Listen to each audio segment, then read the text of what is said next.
Hey guys, welcome to American English Language Training Channel. شما خوش آمدید میگم دوستا. We want to talk about some problematic prepositions. میخوام در مورد بعضی از ظروف اضافی مشکل ساز با هم صحبت بکنیم.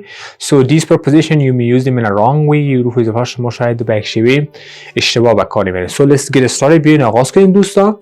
لغت بالایی را شما در انگلیسی برش 5 لغت انگلیسی دارین، یعنی ما شما میشه به لغت بالای استفاده کنیم on، میشه استفاده کنیم above، میشه با شما استفاده کنیم onto یا over یا up.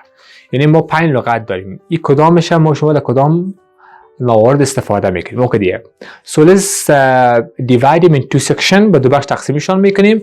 Stop preposition and movement preposition. حروف اضافی که ساکن هستند با حالتهای ساکن استفاده میشه و همچنین حروف اضافی که دالت movement یا دالت یک کار، حرکت استفاده میشه. خب دوستان، above و on از جمله stop preposition هستند. زمانی که شما یک چیز در یک جای قرار دادین، کدام کار انجام نشده، اما جهاز دیگه شما میتونید از above و on استفاده کنید. example، شما زمانی که میگین the book is on the TV مثالش، یا میگین که the book is above the TV، شما در دو حالت میتونید استفاده کنید. کتاب از بالای تلویزیون، هر دو جمله یک چیز معنا میده.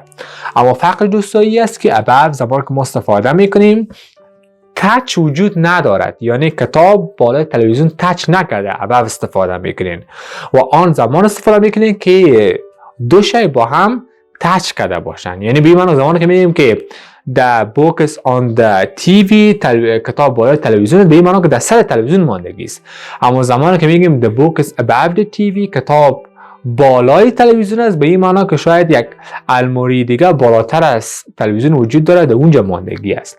همچنین دوستان لغت above شما استفاده میکنید در بعضی از متن‌ها به قسمی که به شما میگن در فوق، یا به اصطلاح مثالش میگیم که filling the above blank spaces with suitable words، شما خانه خالی های فوق خانه پوری کنید با لغات مناسب.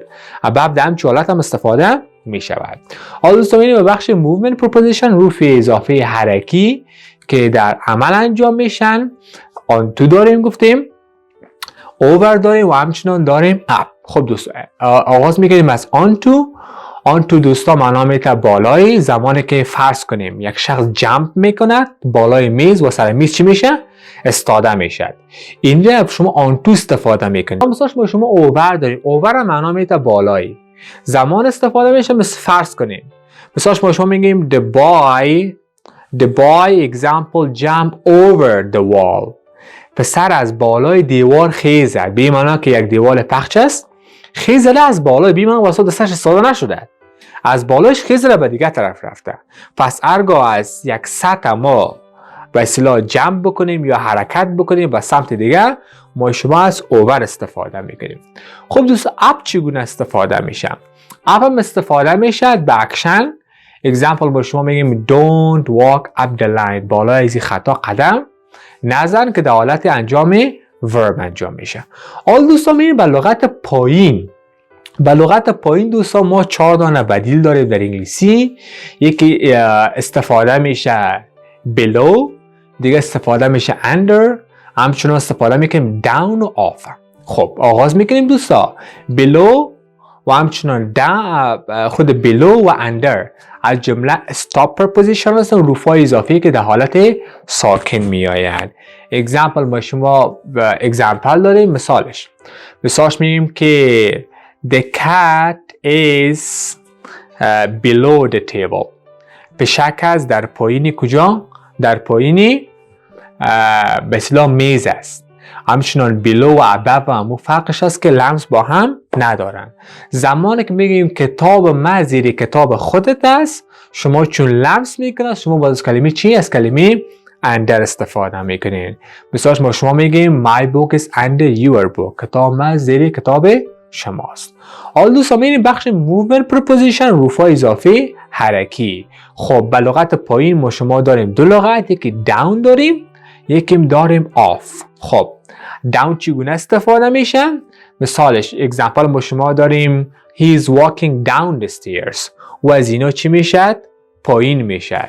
زمان شما از down استفاده میکنید زمانی که شما از یک مکان بالا به طرف پایین میرین، از لغت down استفاده میکنید.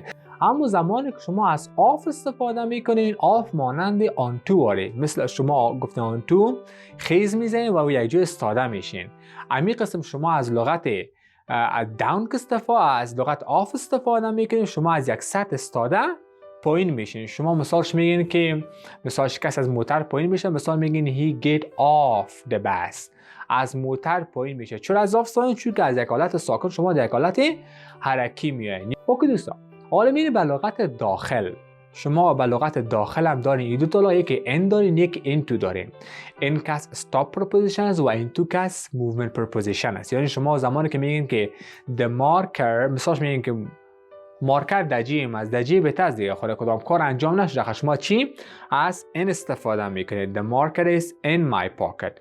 اما زمانی که عمل انجام با شما از into example، مثلا چی میگیم؟ میگیم your speech are moving into my mind، سخنان تو در مغز من میپیچد، حرکت میکند. پس یک کار انجام بشه با شما از into، یا مثلا شما میگیم که the water flows، مثال the water flows into tube، به این معنی که آب در نل یا در پایپ در جریان است. چون عمل انجام میشه با شما از into استفاده میکنیم. اوکی دوستان، لغت دیگه داریم در بین. ما شما دو تا لغت داریم، یکی between است، یکی among است. فرقشانی است که between استفاده between is used for two، و دو استفاده میشد. مثالش ما شما میگیم که امید is sitting between جواد and فاروق، امید در میان جواد و فاروق نشسته. یک اگزمپل دیگه دوستان، ما شما میگیم که مثل you can choose between these two TV، میشه از دو تلویزیون انتخاب بکنی.